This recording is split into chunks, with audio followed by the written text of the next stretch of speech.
السلام علیکم. سنا F M Kashmir network سے اردو خبروں کے ساتھ میں ہوں نور الایمان. سب سے پہلے اہم خبریں. عالمی جریدے بلومبرگ کے مطابق ایران جنگ نے پاکستان کو دہائیوں بعد سب سے بڑا سفارتی فائدہ دے دیا. پاکستان اب ایک اہم سفارتی اور عسکری کھلاڑی بن چکا ہے.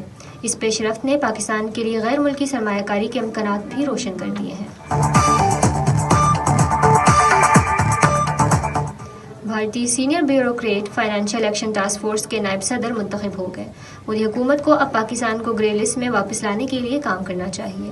آل انڈیا مجلس اتحاد مسلمین کے سربراہ اسدالدین اویسی. کالعدم جوائنٹ ایکشن کمیٹی کے کور ممبر ایڈوکیٹ راجہ امجد علی خان نے عوامی ایکشن کمیٹی سے اپنا تعلق ختم کرنے کا اعلان کر دیا. انہوں نے اپنے ایک ویڈیو پیغام کے ذریعے پیغام دیتے ہوئے کہا کہ ہماری پرامن تحریک کا رخ موڑ کر اسے پاکستان اور کشمیر کے رشتے کو ختم کرنے کے لیے استعمال کیا گیا ہے. میں یہ اعلان کرتا ہوں کہ میرا کالعدم جوائنٹ ایکشن کمیٹی سے کوئی تعلق نہیں. آزاد کشمیر کے مختلف علاقوں میں معمولات زندگی کافی حد تک بحال ہو گئے ہیں، جبکہ راولاکوٹ میں کالعدم جوائنٹ ایکشن کمیٹی کا دھرنا جاری ہے.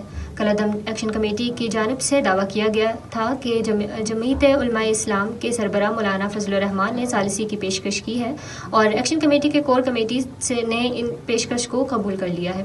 دوسری طرف JUIF کے ترجمان کا کہنا تھا کہ مولانا فضل الرحمان کی جانب سے کوئی باضابطہ ثالثی کی پیشکش نہیں کی گئی اور نہ ہی کوئی وفد بھیجا گیا.